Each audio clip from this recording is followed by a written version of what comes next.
जय हिंद प्यारे स्टूडेंटों, मेरा नाम है देवा पटेल और आपका स्वागत है देवा सर क्लासेज चैनल पर। मेरे भाई, आज की इस वीडियो में हम क्लास 12वीं का जो ऑफिशियल मॉडल पेपर आया है उसको सॉल्व करने वाले हैं, वो भी गणित का। देखिए मेरे भाई, मैं आज से ही आप लोगों का मैथ का जो है तैयारी वो स्टार्ट कर रहा हूं। देखिए, पहले मैं ये मॉडल पेपर को सॉल्व कराऊंगा। मॉडल पेपर सॉल्व करने से आपको ये मालूम चल जाएगा कि हाँ भैया, पेपर में किस लेवल का क्वेश्चन आने वाला है, कितना क्वेश्चन आने वाला है, किस प्रकार के नंबर वाले क्वेश्चन आने वाले हैं, ये सब कुछ आपको मालूम चल जाएगा। उसके बाद में आपको वन शॉट रिवीजन कराने वाला हूं, यानी कि एक वीडियो में एक चैप्टर खत्म, दूसरे वीडियो में दूसरा चैप्टर खत्म, ऐसे 10 दिन के अंदर पूरा मैथ का सिलेबस खत्म करा दूंगा।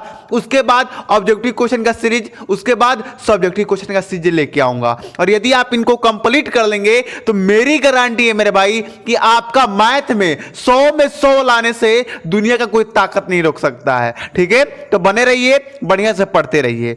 देखिए, ये हमारा मॉडल पेपर है जो कि खुद बोर्ड ने जारी किया है, ये कोई क्वेश्चन बैंक का मॉडल पेपर नहीं है। ठीक है, आप ऑफिशियल से डाउनलोड भी कर सकते हैं। इंटरमीडिएट परीक्षा वर्ष 2023-2024 गणित प्रतिदर्श प्रश्न पत्र, केवल ये प्रश्न पत्र है। हम इसका सोल्यूशन आज ही की वीडियो में देखेंगे, पूरा एकदम आसान भाषा में कराऊंगा।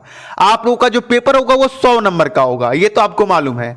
समय 3 घंटे 15 मिनट मिलेंगे, पहले जैसा ही है, कुछ चेंजिंग इसमें नहीं किया गया है। यहाँ पर निर्देशांक दिए गए हैं, यदि आप इनको पढ़ लेते हैं, ये 5 निर्देशांक को, तो आपको मालूम चल जाएगा कि बोर्ड में पेपर में लेवल किस प्रकार होने वाला है क्वेश्चन का। ठीक है, कितने क्वेश्चन आने वाले हैं, एक क्वेश्चन कितने नंबर का होने वाला है, ये सब कुछ आपको मालूम चल जाएगा। देखिए, इस प्रश्न पत्र में कुल 9 प्रश्न हैं, यानी कि आपका जो बोर्ड एग्जाम में पेपर होगा मैथ में, उसमें टोटल 9 प्रश्न ही आएंगे मेरे भाई। ठीक है, सभी प्रश्न अनिवार्य है, सभी प्रश्नों को करना है, ऑप्शनल कोई भी प्रश्न नहीं है। 8 नंबर वाले जो प्रश्न है ना, वो ऑप्शनल प्रश्न है, यानी कि 1-2 प्रश्न दिया रहेगा, उसमें से एक करना रहता है, तो हम आगे देखेंगे। प्रत्येक प्रश्न के प्रारंभ में स्पष्ट उल्लेख है कि उसके कितने खंड करने हैं।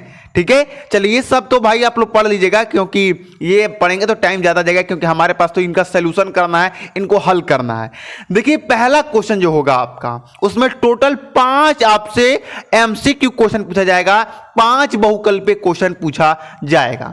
देखिए, पहला का क्या है कि मान लीजिए कि fx बराबर 3x द्वारा परिभाषित फलन f से, f जो है वो r से r है, तो सही उत्तर चुनिए। तो आपको यहां पर फलन दे दिया गया है, बता दिया गया भैया कि ये जो फलन है ये वास्तविक संख्या से वास्तविक संख्या में है।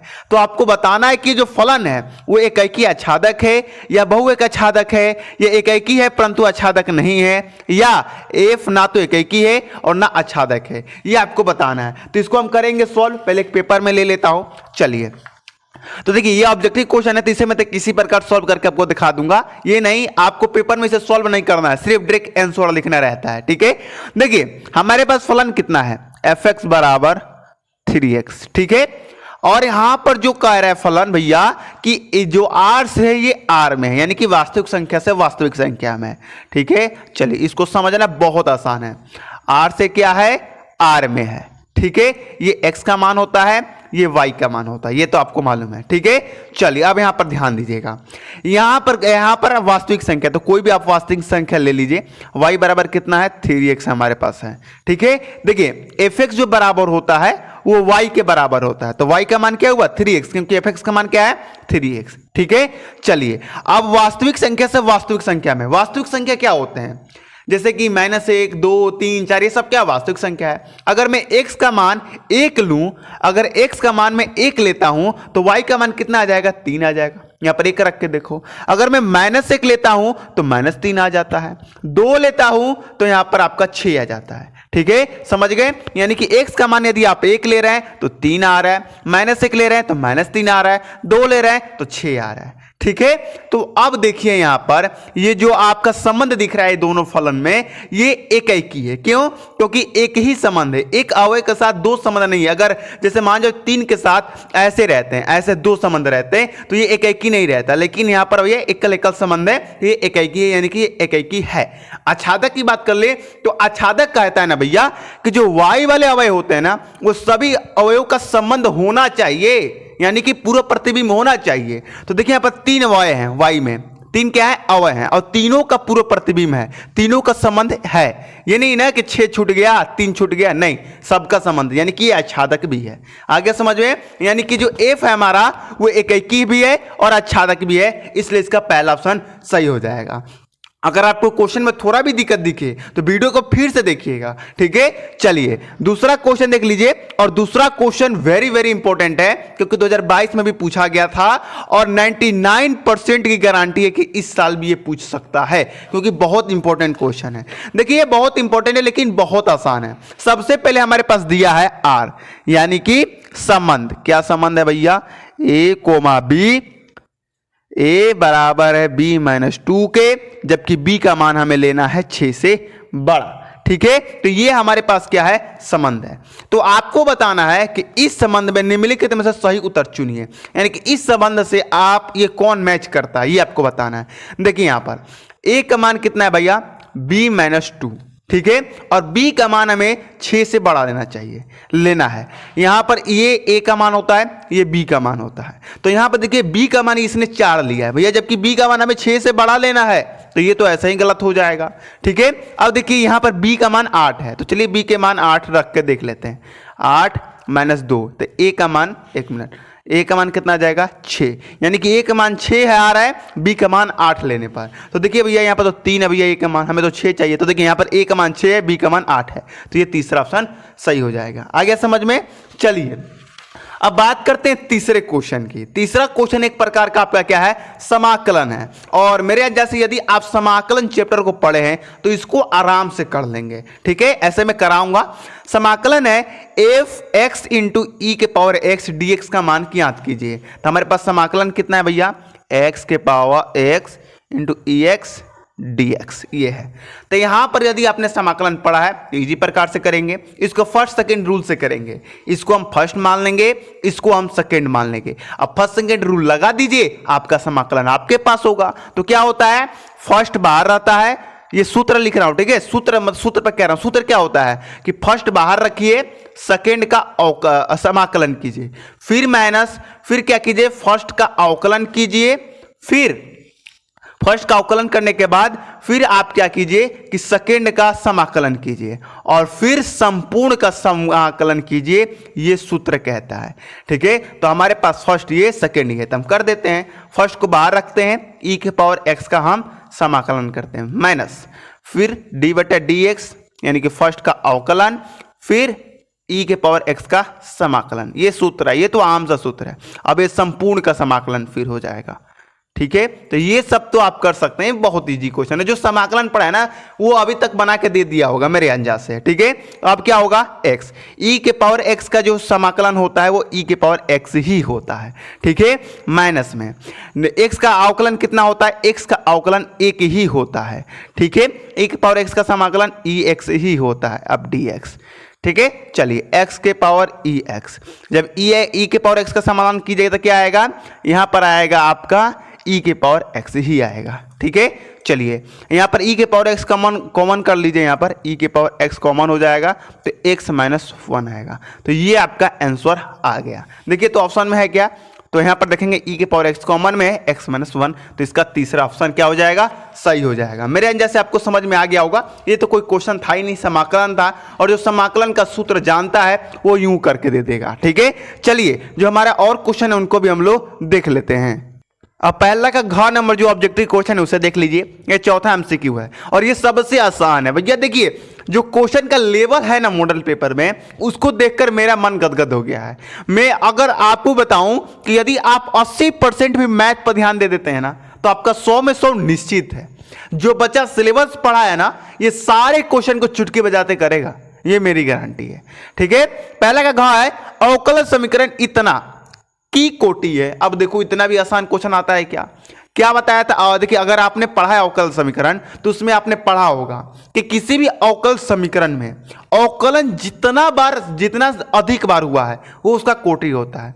यहां पर देखिए पावर 2 है सबसे, देखिए यहां पर 1 है, यहां पर 2 है, अगर यहां पर 3 रहता तो 3 कोटि होता है। यानी कि अवकलन का जितना ज्यादा स्क्वायर हो वो उसका कोटि होता है। स्क्वायर यहाँ पर 3 रहता तो 3 हो जाता है, इसका 2 हो जाएगा। कोटि मतलब समझ रहे हैं ना, मतलब कहने का मतलब है कि ये हमारा जो अवकलन समीकरण है इसमें अवकलन कितना बार हुआ है, जितना ज्यादा हुआ होगा वो उसका कोटि हो जाएगा। अगर मान लीजिए यहाँ पर एग्जाम्पल में और ले लेता हूँ, माइनस आपको क्लियर करने के लिए, जो बच्चे नहीं पढ़े उनके लिए, जो बच्चे पढ़े तो वो तो अभी तक कहेंगे सर ये क्या बता रहे हो, ये सब तो हमको आता है। ठीक है, चलिए एक बार एग्जांपल ले लेते हैं जिससे और आपका क्लियर हो जाएगा। और यहाँ पर x प्लस वाई बराबर, अब बताइए इस अवकलन समीकरण में कोटि क्या होगा। तो यहाँ पर 2 है तो 2 नहीं होगा, क्योंकि यहाँ पर देखिए अधिकतम अवकलन 3 बार हुआ है, इसलिए इसका कोटि 3 हो जाएगा। समझ में आ गया आपको, यानी कि ऐसा समीकरण दिया रहा है और उसमें dy बटे dx का जितना सबसे बड़ा जो अवकलन नंबर होगा, जो घात होगा, वो उसका क्या हो जाएगा, कोटि हो जाएगा। ठीक है, क्लियर है। चलिए आगे देखिए, अंक नंबर क्वेश्चन है कि यदि सदिश इतना और इतना परस्पर लंब है तो लेम्डा का मान ज्ञात कीजिए। तो इसके लिए मैं एक और पेपर ले लेता हूं, क्योंकि अब उस पेपर में जगह नहीं है तो मैं ले लेता हूं। चलिए तो देखिए यहां पर हमारे पास सदिश इतना दिए हैं, परस्पर लंब है, तो लेम्डा का मान ज्ञात कीजिए। देखिए हमारे पास सदिश जो है वो लिख लेते हैं। देखिए इसको अच्छे से तरीके से करना नहीं जरूरत है, क्योंकि हमें सिर्फ आंसर लिखना है पेपर में। देखिए आप ऐसे जैसे मैं सॉल्व करके आपको बता रहा हूं, ऐसे पेपर में सॉल्व मत कीजिएगा, नहीं तो नंबर कट जाएगा। सॉल्व नहीं करना, सॉल्व करना है तो पेपर का सबसे पिछले वाले पेज में रफ लिखकर सॉल्व कीजिएगा। ठीक है, आपको ऑब्जेक्टिव क्वेश्चन का डायरेक्ट आंसर लिखना होता है। ठीक है, चलिए हमारे पास ए वेक्टर दिया है 2i कैप प्लस जे कैप प्लस के कैप, फिर हमारे पास बी वेक्टर है आई कैप माइनस 4j कैप और फिर प्लस लेम्डा के कैप।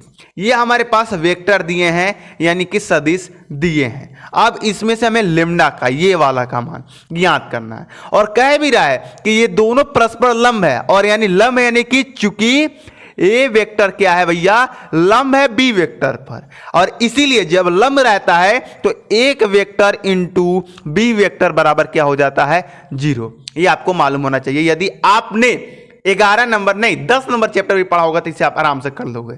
ठीक है, चलिए अब इस पर हम रख देते हैं ए वेक्टर और बी वेक्टर का मान, 2i कैप प्लस का जे कैप प्लस का के कैप इंटू में बी का मान रख दीजिए आई केफ 4j केफ प्लस लेम्डा के केफ बराबर कितना हो जाएगा, 0। ये 0 है। ठीक है, चलिए अब इसको आप कर दीजिए क्रॉस, गुणा कर दीजिए। ठीक है, तो यहां पर क्या होगा, 2 से गुणा 1 में होगा। देखिए आई कैप वाला का आई कैप से, जे कैप वाला का गुणा जे कैप से होगा। ठीक है, इंटू का मतलब क्या होता है, गुणा भैया। तो आई के आगे, आई कैप के आगे कितना संख्या है, 1, आई कैप के आगे कितना है, 2, तो कितना हो जाएगा, 1 में 2 से गुणा कीजिएगा 2, यहाँ पर -4, यहाँ पर 1, कितना हो जाएगा, -4, यहाँ पर लेम्डा, यहाँ पर 1, कितना हो जाएगा, लेम्डा, तो बराबर 0। इसमें से घटाइएगा तो -2 अब प्लस लेम्डा बराबर 0 आ जाएगा।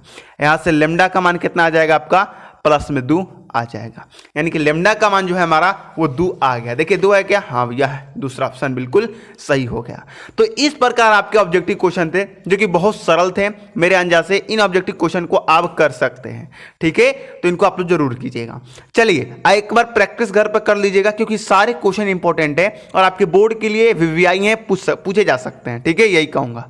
दूसरा क्वेश्चन है कि सभी खंड कीजिए। अब यहां से जो आपके क्वेश्चन स्टार्ट हो रहे हैं ये अति लघु क्वेश्चन है, यानी कि अब इनको आपको हल करके दिखाना है। ठीक है, इनको क्या था, हल करके नहीं दिखाना था, लेकिन इनको हल करके आपको दिखाना है। तो चलिए फटाक से हम इनका हल करते हैं।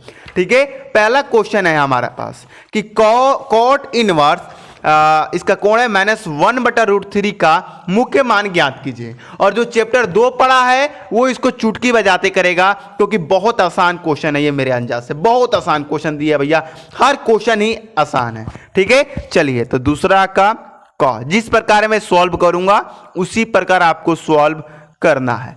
ठीक है, पेपर में चलिए लिखेंगे माना, क्या माना भैया, कि y बराबर कॉट इनवर्स -1/√3। ये हमने मान लिया। आपको मालूम होगा मेथड इस क्वेश्चन को करने का, क्योंकि यदि आपने पढ़ा है तो, यदि आपने मैथ नहीं पढ़ा है भैया, एनसीईआरटी बुक नहीं पढ़ा है, तो आप इसमें से कोई भी क्वेश्चन को हिला नहीं पाएंगे, क्योंकि सब फार्मूला व बेसिक क्वेश्चन है। ठीक है, तो ये हमारा क्वेश्चन है, ये हमारा मान दिया, सिर्फ हमने क्या मान लिया, y बराबर इसको मान लिया। और एक सूत्र आप जानते हैं, चूंकि cot inverse x minus x, ठीक है, बराबर क्या होता है, pi minus cot inverse x। ये सूत्र आप जानते हैं। ठीक है, ये चैप्टर 2 का सूत्र है जो कि बहुत इंपॉर्टेंट है भैया।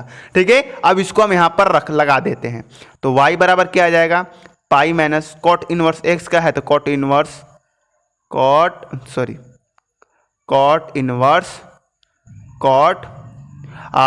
-1/√3 कॉट का कितना मान होता है, पाई/3 का मान होता है। ठीक है, पाई/3 का मान होता है -1/√3। ठीक है, चलिए अब पाई/3 है, अब यहां से आपका पाई कॉट इनवर्स से कॉट इनवर्स कैंसिल, बचा क्या, पाई/3।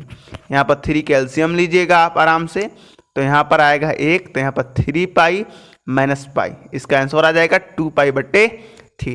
तो ये एकदम आसान सा क्वेश्चन था और इसका आंसर आपको मालूम चल गया होगा। ठीक है, तो इसका आंसर कितना आ जाएगा, 2/3। इसी प्रकार आपको पेपर में सॉल्व करना है। थोड़ा सा राइटिंग आपको खराब दिख रहा होगा क्योंकि मैं जल्दी जल्दी लिख रहा हूं जिससे वीडियो लंबा ना हो, लेकिन वीडियो लंबा तो होगा ही क्योंकि भैया मैथ है। ठीक है, चलिए दूसरा क्वेश्चन है कि दिखाइए कि फलन f(x) बराबर mod x जो x बराबर 0 पर संतत है, ये आपको दिखाना है।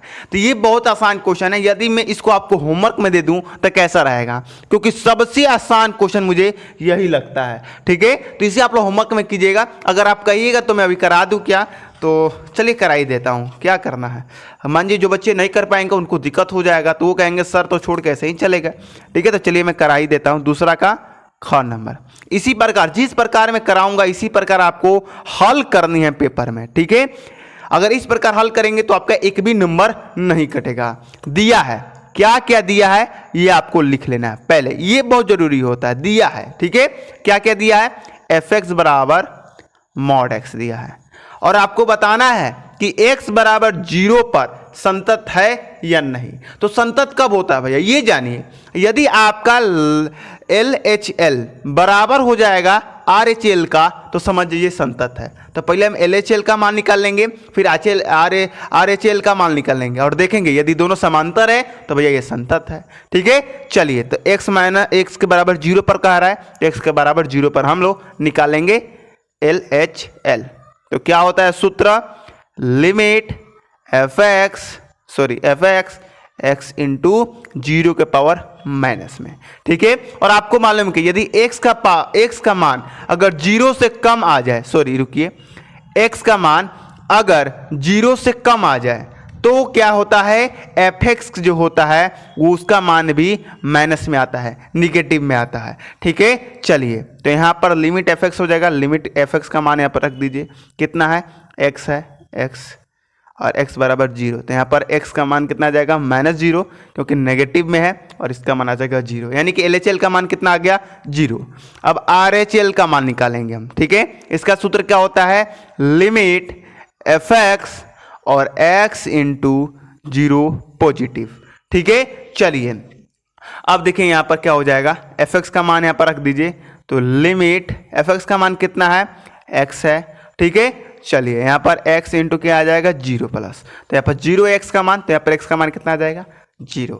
यानी कि देख सकते हैं आपके LHL का मान और RHL का मान जो है वो समांतर आ रहा है, यानी कि ये जो हो जाएगा ये संतत है। तो क्या लिखेंगे आप कि अतः, लिखेंगे कि अतः x से -0 x के पावर 0 पर f(x) बराबर mod x संतत है। ठीक है, बस इतना सिंपल सा क्वेश्चन था, इसमें कुछ था नहीं, बस इसमें क्या था, सूत्र जिसको याद है LHL का और RHL का वो बिल्कुल आसान से कर देंगे, बिल्कुल आसान है। चलिए आगे देखिए, आगे हमारा क्वेश्चन है दूसरा का ग, अवकल समीकरण इतना कि कोटि व घात बताइए। अब इससे भी आसान क्वेश्चन इस पेपर में कोई नहीं है। ठीक है, मैं अभी करके दिखाता हूं, चुटकी बजाते। अभी आपको बताया कि यदि आपको कोई अवकल समीकरण दे दिया जाए, 1 मिनट इसको लिख लेता हूं मैं, दूसरा का ग। देखिए वीडियो में मैं ज़्यादा लिखता नहीं हूं, ठीक है, और जब लिख रहा हूं तो थोड़ा बहुत आपको डिस्टर्बिंग होगा, उसके लिए क्षमा कीजिएगा, क्या कर सकते हैं। तो देखिए अवकल समीकरण दिया है, पहले लिख लेता हूं, दिया है अवकल समीकरण कितना है, x y d two y बटे d x square plus x d y. अरे भैया तुम कहाँ आ रहे हो यार, इसको भी मैथ पढ़ने का मन है। ठीक है, 1 मिनट रुक जाइए।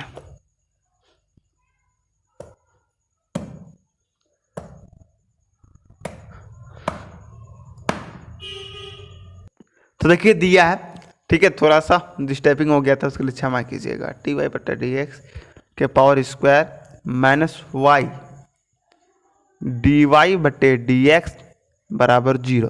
ये हमारा अविकल समीकरण दिया है। इसकी क्या बतानी है, कोटि बतानी है। तो यानी कि यहाँ पर कोटि क्या हो जाएगा, अवकल समीकरण की कोटि क्या हो जाएगी भाई, कोटि। तो अभी मैंने आपको बताया था, ऑब्जेक्टिव क्वेश्चन में ये वाला आया था कि अवकल समीकरण में अवकलज जितना ज्यादा हुआ होगा वो उसका कोटि हो जाएगा। तो देखिए 2 बार हुआ है सबसे अधिक, तो इसका कोटि कितना हो जाएगा, 2। अवकल समीकरण की घात भी बतानी है। तो घात कहां से निकालते हैं, यहां से आपने कोटि निकाली है ना, उसका पूरा का स्क्वायर देखा जाता है कि उसका पूरा, उसके ऊपर कितने घात हैं। जितने घात होंगे, 1 होंगे तो 1 हो जाएगा, 2 होंगे तो 2। तो यहाँ पर एक भी घात नहीं है, 1 है घात। ठीक है, तो क्या हो जाएगा 1। बस यही तो थे आपके।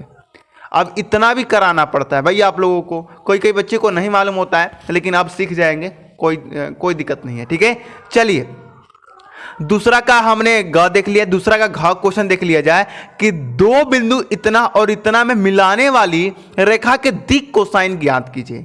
यानी कि L का मान, M का मान और N का मान हमें यहाँ पर ज्ञात करके इसको बताना है। यह भी काफ़ी आसान क्वेश्चन है, इसे आप कर सकते हो, कोई दिक्कत नहीं है। यदि आप होमवर्क में लेना चाहो तो ले सकते हो, मैं होमवर्क नहीं दूंगा, मैं खुद यहाँ पर कराने की कोशिश करूंगा। ठीक है, देखिए यदि आपको कोई भी क्वेश्चन में डाउट लगे तो आप वीडियो को पुनः देखने की कोशिश कीजिएगा, क्योंकि देखिए भैया कोई क्वेश्चन होता है जो आप नहीं पढ़े होते तो थोड़ा दिक्कत करता है। तो दूसरा का घ का क्या हो जाएगा, हल हम करते हैं। देखिए पहले तो दिया है वो लिख लीजिए, 1 मिनट, थोड़ा दिया है, क्या क्या दिया है वो लिख लिया जाए।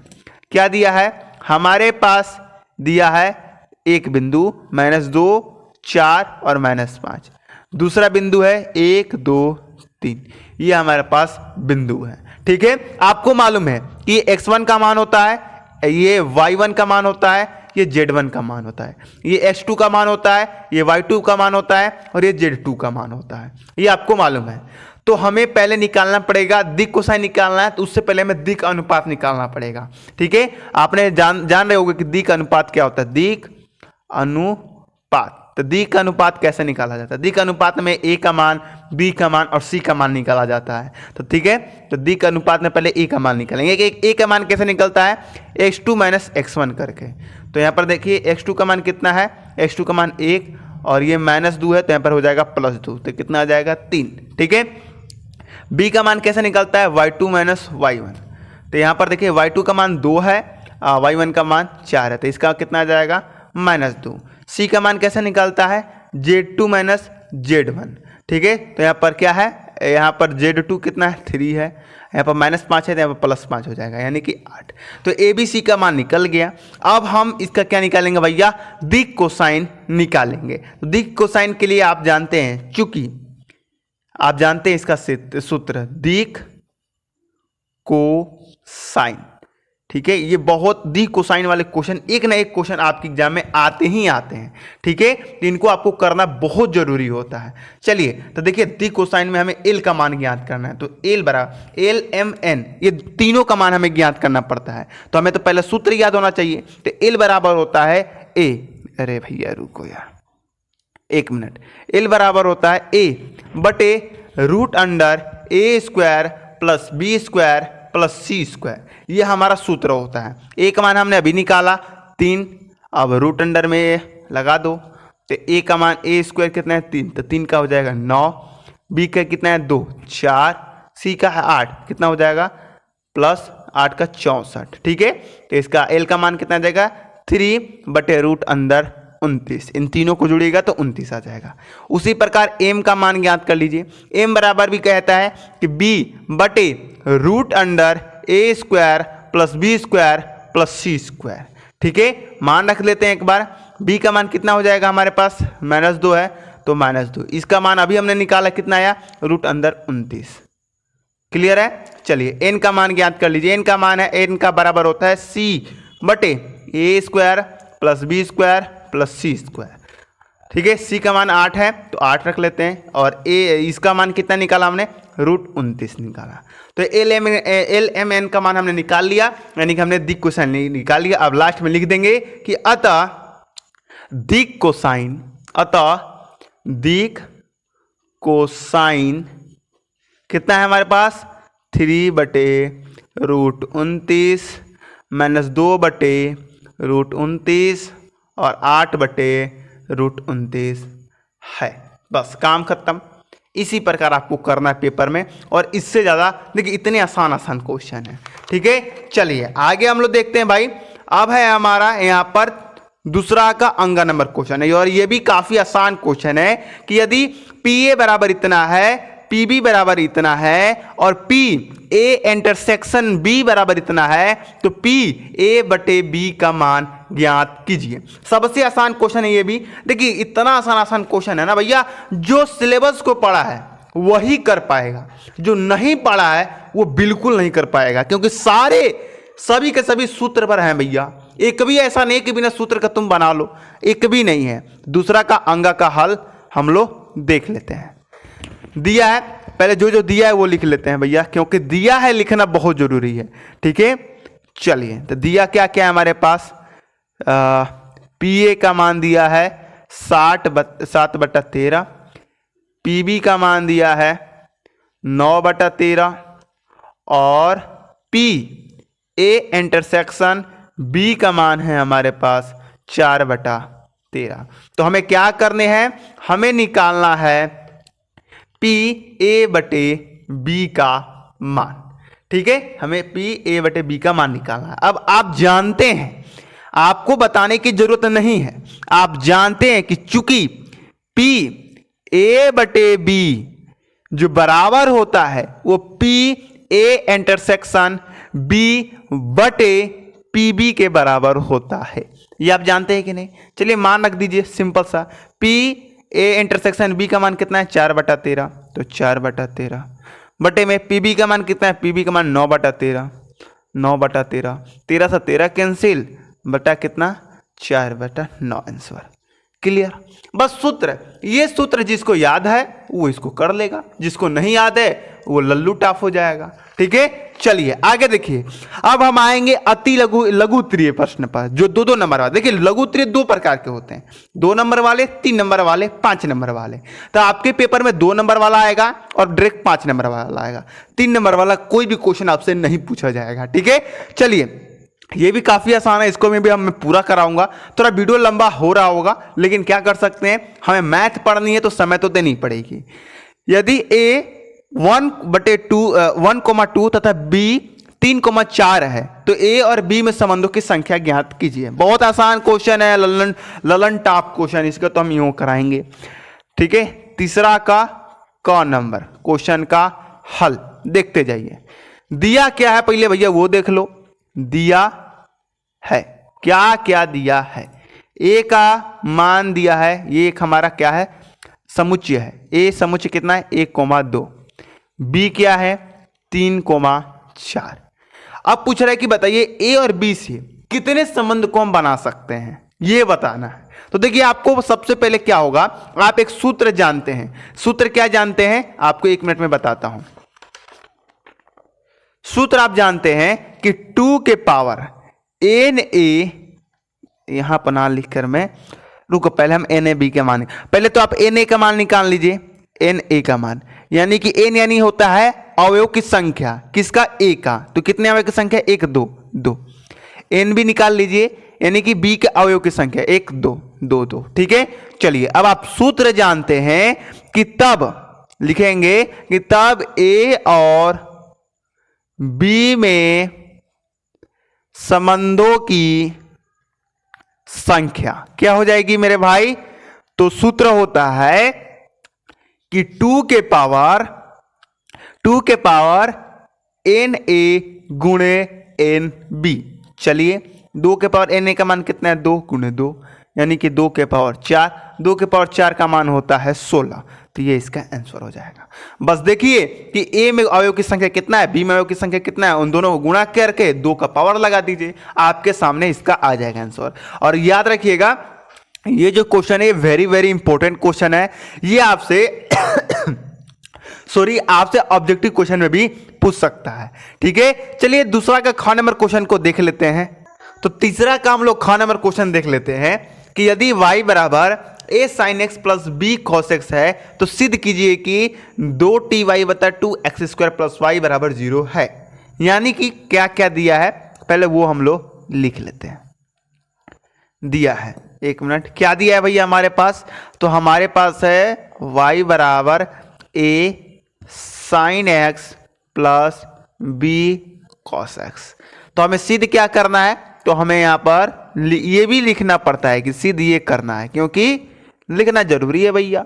सिद्ध क्या करना है हमको? हमें सिद्ध करना है कि d2y बटे dx प्लस y बराबर 0।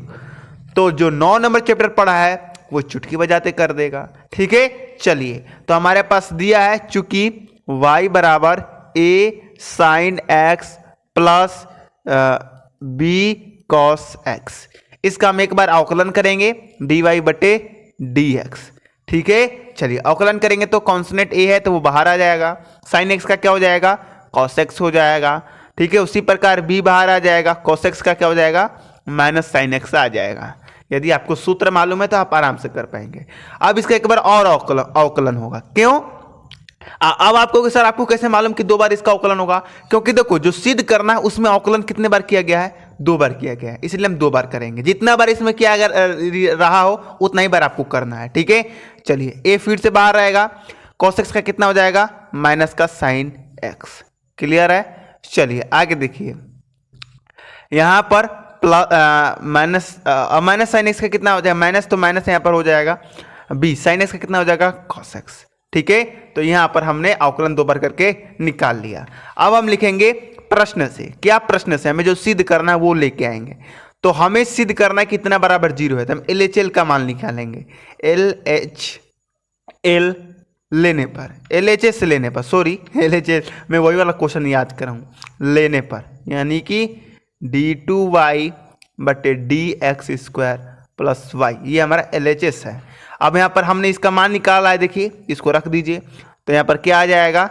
a माइनस a हो जाएगा, minus a sin x minus b cos x। y का मान देखिए दिया है, ये दिया है ना, चलिए ये y का मान भी यहाँ पर रख लीजिए। तो plus a sin x plus b cos x। ठीक है, यहाँ पर देखिए, यहाँ पर इसको ऐसा, इससे ये कैंसिल, इससे ये कैंसिल, कितना आया? 0। RHS आ गया कि नहीं हमारे पास? तो हमने सिद्ध कर दिया कि जो LHL है वो आपका इतना बराबर क्या है? 0 है। इसी प्रकार आपको पेपर में करना है, लिख देंगे हम यहाँ पर इति सीधम, हैंड्स प्रूफ भी लिख दीजिए या इति सीधम लिख सकते हैं। ठीक है, चलिए आगे देख लिया जाए। हमारा तीसरा का यहाँ पर ख नंबर देख लिया। अब हम देखेंगे तीसरा का ग नंबर क्वेश्चन। यहाँ पर है सदिश इतना और इतना के बीच कोण ज्ञात कीजिए। बहुत आसान क्वेश्चन है, 10 नंबर क्वेश्चन, 10 नंबर जो चैप्टर पढ़ा है वो तो बिल्कुल चुटकी बजाते करेगा। ठीक है, चलिए तो यहाँ पर तीसरा का ग का हल लिखेंगे। दिया है, क्या क्या दिया है? दिया क्या है मान लेंगे, क्योंकि यहाँ पर मानना पड़ेगा। क्या मानेंगे कि a वेक्टर बराबर जो दिया है वो i cap minus 2j cap plus 3k cap. ठीक है, चलिए b वेक्टर का मान क्या है? तो 3i cap minus 2j cap और प्लस k कैप। तो ये हमारा वेक्टर b वेक्टर और b वेक्टर का मान है। और हम जानते हैं कि चूंकि cos थीटा बराबर, हमें कोण का मान निकालना है ना, तो cos थीटा बराबर a vector dot b vector बटे जो होता है वो a वेक्टर का परिणाम डॉट v वेक्टर का परिणाम होता है।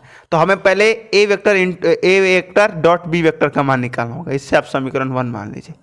ठीक है, चलिए निकालिए। यहाँ पे a वेक्टर का मान क्या है?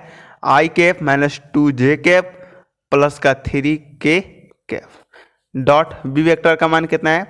3i कैप माइनस का 2j कैप प्लस का k कैप। ठीक है, चलिए आई कैप प्लस आई कैप का गुणा होगा जे कैप प्लस जे कैप का और के प्लस के कैप का। यहाँ पर 3 है, यहाँ पर 1 है तो 3 आ जाएगा। यहाँ पर 2 है, यहाँ पर 2 है तो -2 में होगा तो +4।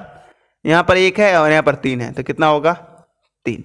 ठीक है, यानी कि जब इसको जोड़िएगा आप तो कितना आ जाएगा 10। यानी कि ए वेक्टर डॉट बी वेक्टर का मान 10 आ गया। अब हमें ए वेक्टर का क्या निकालना है, परिणाम।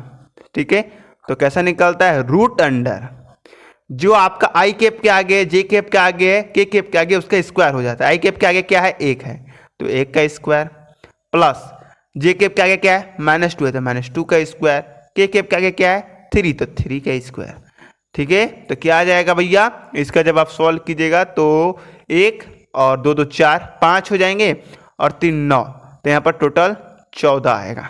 ठीक है, चलिए बी वेक्टर का भी परिणाम हमारा लगेगा तो बी वेक्टर भी निकाल लेते हैं उसी प्रकार सेम।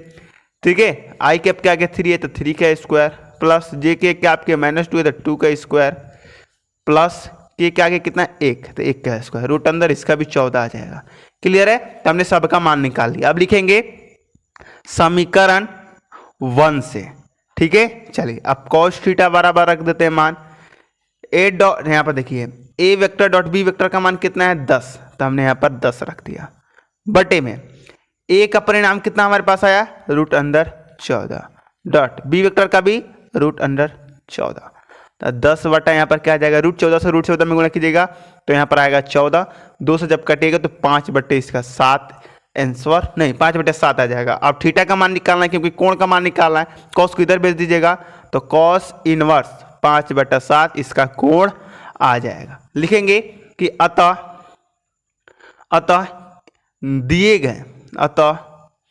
दिए गए बिंदुओं का कोण यानी कि थीटा बराबर कॉस इनवर्स 5 बटा 7 है, ऐसे आप लोग लिख देंगे। ठीक है, चलिए इस प्रकार आपको सॉल्व करना है। यदि कोई भी दिक्कत हो रही है तो आपको वीडियो फिर से देखना है, पुनः देखना है। देखिए अगर आपको दिक्कत हो रही है तो समझो कि आपने सिलेबस नहीं पढ़ा है, और यदि सिलेबस पढ़ा तब भी दिक्कत हो रही है तो समझो कि आप ध्यान से नहीं देख रहे हो वीडियो, आपको एक बार और वीडियो देखना है। ठीक है, चलिए आगे देखिए। अब हम करेंगे सॉल्व तीसरा का ग हो गया, तीसरा का घ नंबर क्वेश्चन।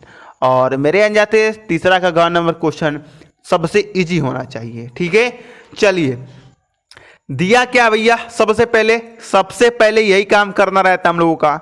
दिया है, क्या दिया है तो x 2 3 प्लस y -1 और 1 बराबर है इसके 10 और 5 के। ठीक है, x इसमें गुणा y से इसमें गुणा कर लीजिए, सिंपल सा क्वेश्चन है भैया।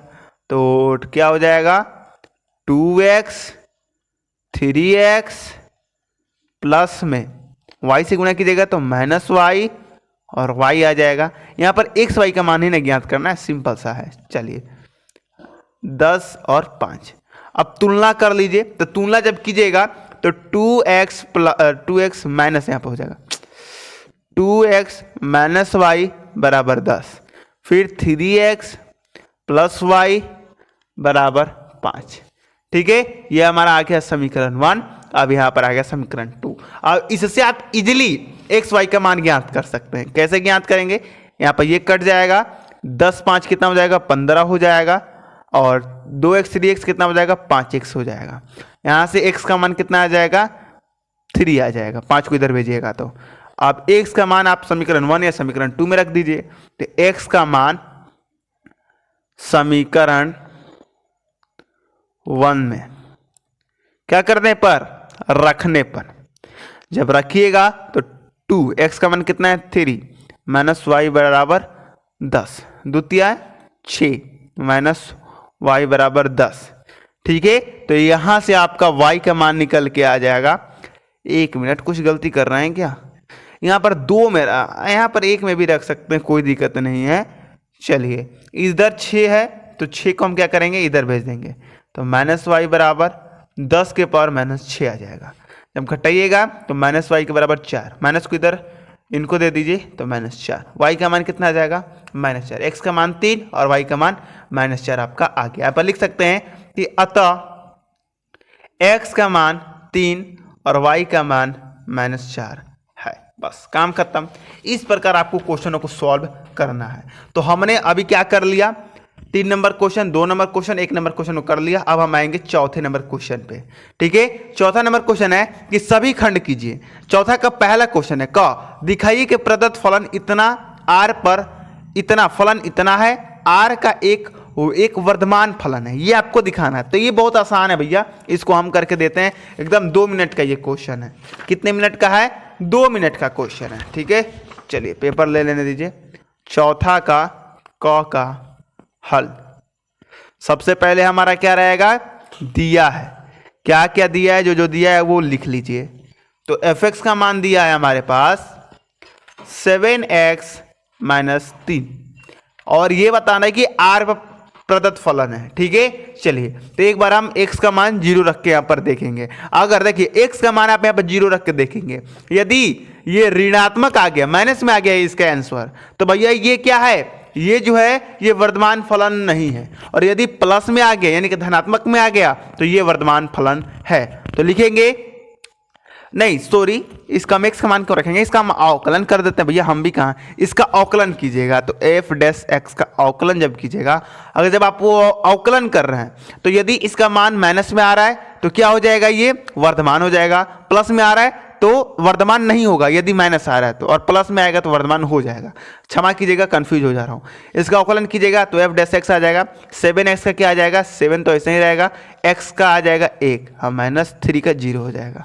ठीक है, चलिए fx का मान कितना आ जाएगा, 7 आ जाएगा, यानी कि धनात्मक में आ रहा है। तो लिखेंगे कि चूंकि fx का मान धनात्मक है, क्या है, धनात्मक है, इसलिए अतः fx वर्धमान है।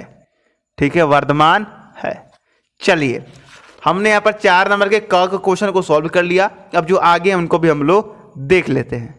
4 नंबर का ख क्वेश्चन देख लीजिए कि सदिश इतना में से प्रत्येक के लंबवत मात्रक सदिश ज्ञात कीजिए, जहां ए वेक्टर इतना दिया है और बी वेक्टर का मान इतना दिया है। यानी कि एक आपको लंबवत इनके दोनों के प्रति सदिश ज्ञात करनी है। तो सिंपल से पहले लिखेंगे क्या, वही हमारा रूल रहेगा, दिया है।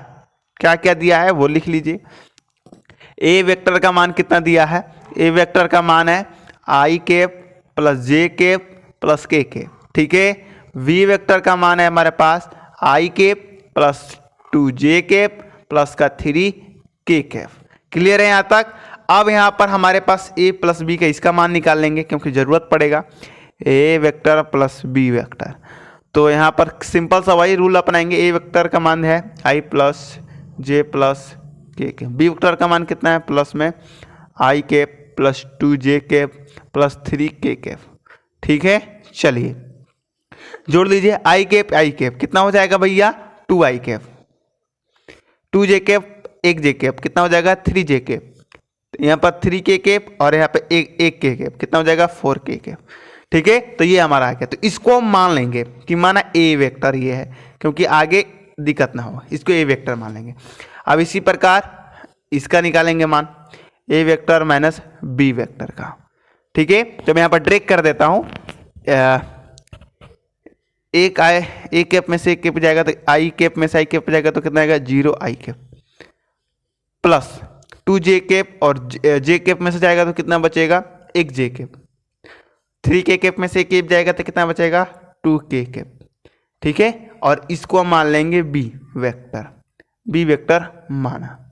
ठीक है, मैंने ड्रैग कर दिया है, सेम ऐसा ही होगा। ठीक है, कर लीजिएगा आप लोग। चलिए आप ड्रैग भी कर सकते हैं, ये भी करने की जरूरत नहीं है, आप यहाँ पर ड्रैग ये कर सकते हैं, कोई दिक्कत नहीं है। तो यहाँ पर इसका हमने मान निकाल लिया। अब आपको आगे क्या करना है वो थोड़ा ध्यान दीजिएगा। अब आपको मैं बता दूं, यहाँ पर प्रश्न अनुसार लिखेंगे, प्रश्नानुसार कह रहा है कि लंबक मात्रक सदिश ज्ञात करना है। तो होता है इसका सूत्र लंब मात्रक सदिश बराबर कितना होता है भैया, ए वेक्टर क्रॉस बी वेक्टर गुणे बी वेक्टर बटे में ए वेक्टर गुणे बी वेक्टर का परिमाण होता है। तो हमें तो ए वेक्टर गुणे बी वेक्टर निकालना पड़ेगा। उसके बाद इसलिए इसको पहले हम समीकरण 1 मान लेंगे, तो पहले इनका मान निकाल लेंगे, फिर यहाँ पर रख देंगे, आंसर आ जाएगा। तो चूंकि इसलिए ए वेक्टर और बी वेक्टर का मान ज्ञात करेंगे। कैसे ज्ञात किया जाता है सबको मालूम है कि आई कैप जे कैप के कैप। आई कैप का मान रख दीजिए यहाँ से 2 3 4, यहाँ से 0 1 2 हो जाएगा। यहाँ से आई कैप का मान ज्ञात कर लीजिए। आई कैप का मान इधर से ज्ञात होगा तो 3 दूनी 6 और माइनस का 4, फिर माइनस जे कैप का मान यहाँ से ज्ञात कर लीजिए। तो जे कैप का आ जाएगा 4 माइनस 0 प्लस के कैप का मान यहाँ पर ज्ञात कर लीजिए, कितना आ जाएगा 2 और माइनस 3। यानी ये कि यहाँ पर ए प्लस गुणे बी का कितना माना जाएगा, यहाँ से 6 में से 4 जाएगा 2, तो आई कैप माइनस 4 जे कैप, फिर यहाँ पर क्या आ जाएगा माइनस के कैप। ठीक है, चलिए अब आगे देखिए। अब इसका हमें परिमाण भी निकालना है, ए वेक्टर गुणे बी वेक्टर का परिमाण भी निकालना है हमें। क्या है, सिंपल सा ये वाला आई कैप के आगे जो उसका स्क्वायर कर दीजिए 4, जे कैप के आगे उसको स्क्वायर कर दीजिए 16, ए कैप के आगे उसका स्क्वायर कर दीजिए 1। सिंपल सा आ जाएगा आपका कितना, रूट अंदर ने इसका हो जाएगा 3। 1 मिनट, हमने कुछ गलत किया है यहाँ पर, रूट अंडर ने और यहाँ पर 3, यहाँ पर 16 4 20 और 1 29 ना आएगा, लेकिन यहाँ पर हमने गलत किया है। कैसे गलत किया है वो थोड़ा ध्यान दीजिएगा। यहाँ पर 29 आएगा, ठीक है, तो इसको छोड़िए, क्या आ जाएगा रूट 29 आ जाएगा। अब चलिए अब समीकरण 1 में मान रख दीजिए, समीकरण 1 से, ठीक है, लंब मात्रक सदिश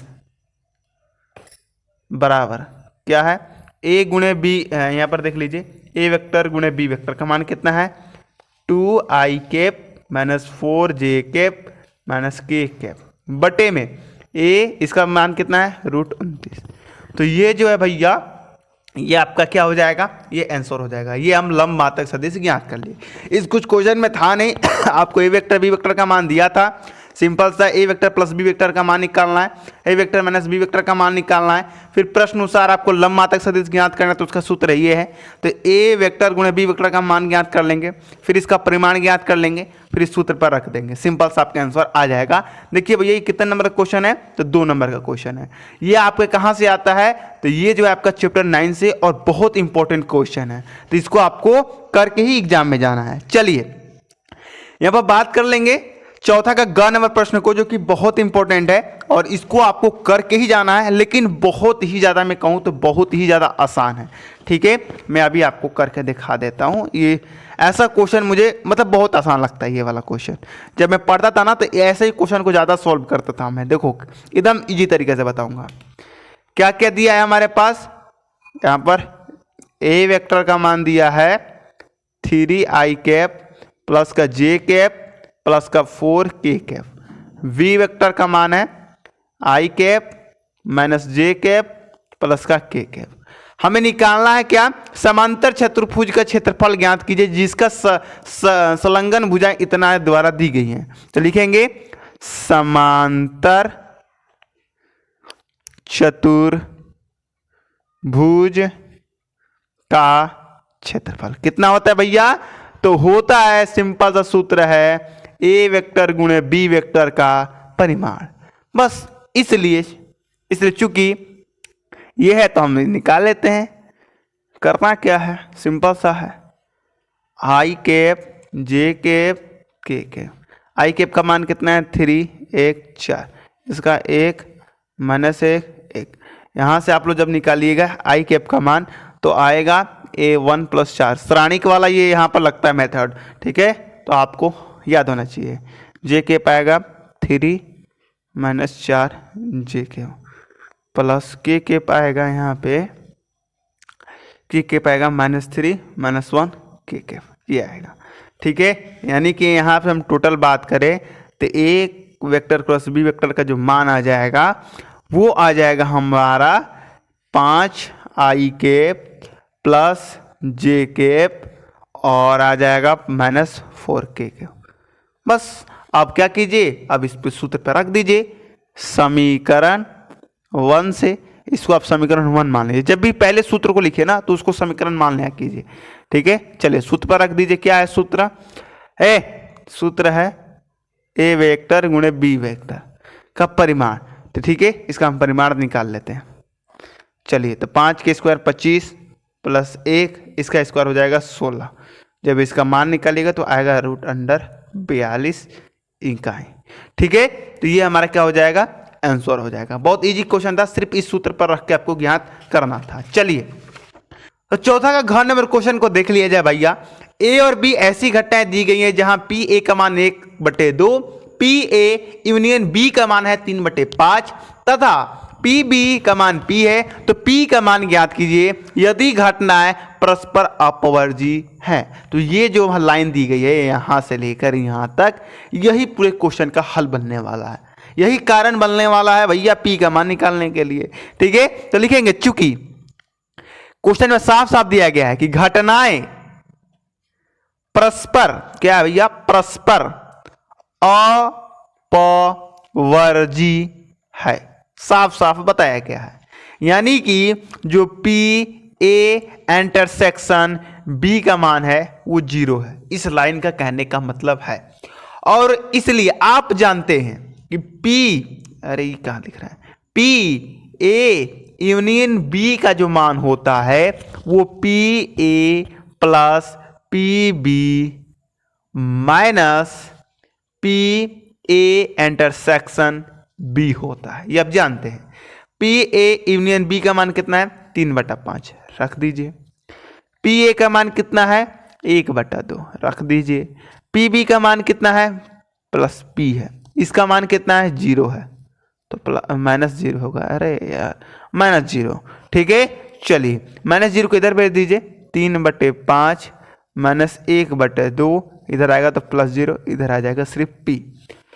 एलसीएम लीजिएगा 10 आएगा, 6 -5 और -0 +0 आ जाएगा, क्योंकि +0 है तो बराबर पी। यहां से आप लोगों का पी का मान निकलेगा, 6 में से 5 जाएगा 1/10 आंसर। तो हमने पी का मान निकालकर दिखा दिया। तो दोस्तों इस प्रकार हमने इन क्वेश्चनों को सॉल्व किया और अब हम रहने देते हैं क्योंकि वीडियो ज़्यादा लंबा हो गया है और ये सब जो क्वेश्चन बच्चे हैं ये सब मिला के भैया 1-1.5 घंटा और लग जाएंगे। तो हम इनको पार्ट 2 वीडियो में देखेंगे। आप क्वेश्चन को देख सकते हैं, बहुत बड़े बड़े क्वेश्चन हैं, इनको हम पार्ट 2 वीडियो में करेंगे। और एक क्वेश्चन आपको मैं होमवर्क देता हूं, इसको आपको करके कमेंट बताना है। ये 5 या क नंबर क्वेश्चन को आपको HW में करके बताना है। ऐसे मैं पार्ट 2 वीडियो में इसको करा दूंगा, टेंशन मत लीजिए। चलिए दोस्तों, आज की वीडियो कैसा लगा बताइए कमेंट करके, और वीडियो अगर आपको थोड़ा भी दिक्कत हो तो वीडियो को पुनः देखने की कोशिश कीजिएगा। मिलते हैं अगली वीडियो में। जय हिंद, जय भारत।